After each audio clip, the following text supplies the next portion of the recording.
আসসালামু আলাইকুম গাইস, আজকে আমি আপনাদের সামনে নিয়ে এসেছি সজিনা পাতার ভর্তা মাছ দিয়ে। তো আমি সজিনা পাতাটি ফ্রাই প্যানে দিয়ে দিয়েছি। তারপরে দিয়ে দিব অর্ধেক পরিমাণ কামরাঙা মরিচ, তারপর দুটি গোটা পেঁয়াজ এবং দুটি গোটা রসুন,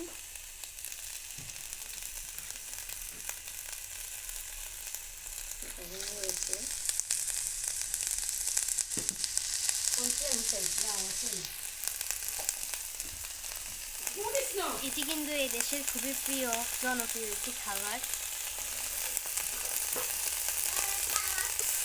এখানে আমি স্বাদ মতো লবণ দিয়ে দিচ্ছি।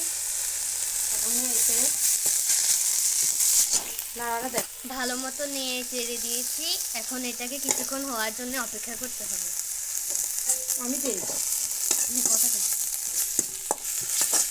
এটা থেকে কিন্তু বেশ ধোঁয়া উঠছে।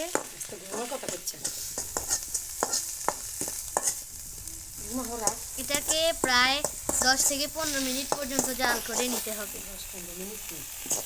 তারপর আমি এখানে একটা মাছ দিয়ে দিব। 1 পিস মাছ দিলেই হবে। যারা যতটুকু মাছ খেতে ভালোবাসেন তারা ততটুকু পরিমাণ মাছ দিবেন। এটাকে 10-15 মিনিট জাল করা হয়ে গেছে। এখন আমরা এই সজিনার পাতাটাকে আমরা 10 থেকে 15 মিনিট পর্যন্ত ঠান্ডা করে নিব। মাছটাকে ছিলে এটার কাঁটা বেছে আগে এটাকে গুঁড়ো গুঁড়ো করে নিতে হবে। স্বাদ মতো লবণ দিয়ে দিব, আগে দিয়েছি আবার দিয়ে দিব। তারপরে সাজনা, রসুন, পেঁয়াজ, রাঙামরিচ সব কিছু আমি পাটায় দিয়ে দিব।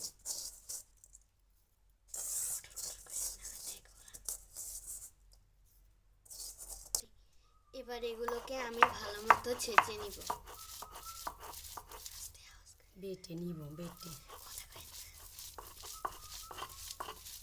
এগুলোকে সুন্দর মতো 2 থেকে 3 বাটা, এবং আপনারা যদি একটু মিহি খেতে চান তাহলে আর একটু বেটে নিতে হবে।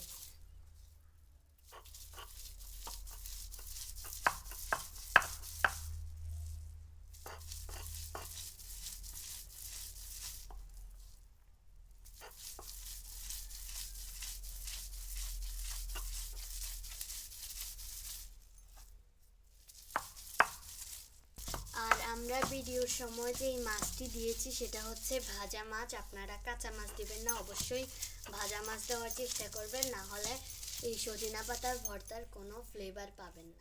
এগুলোকে ভালো করে মিহি করে নিব। পেঁয়াজটা আগে 2 থেকে 3 বার ছেঁচে তারপর আমরা বেটে নিব, না হলে মিহি হতে দেরি হবে। এটাকে 2 বাটা দিলেই মোটামুটি এটা খেতে খুব সুস্বাদু লাগবে। এর চেয়ে বেশি বাটা দিলে এটা বেশি মিহি হয়ে যাবে।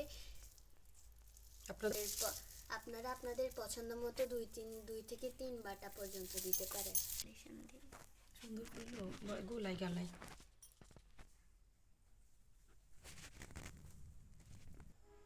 এটাকে আমরা 3 থেকে 4 বার মতো বেটে নিয়েছি। এটাকে আপনারা আরো সুস্বাদু করতে একটু সরষের তেল দিয়ে দিবেন।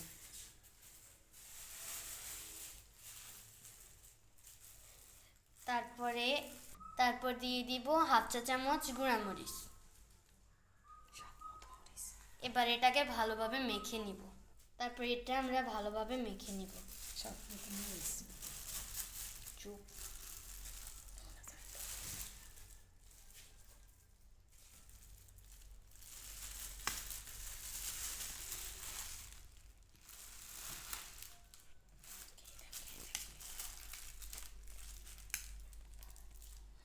তারপর আমরা এটাকে একটু টেস্ট করে দেখব কেমন হয়েছে।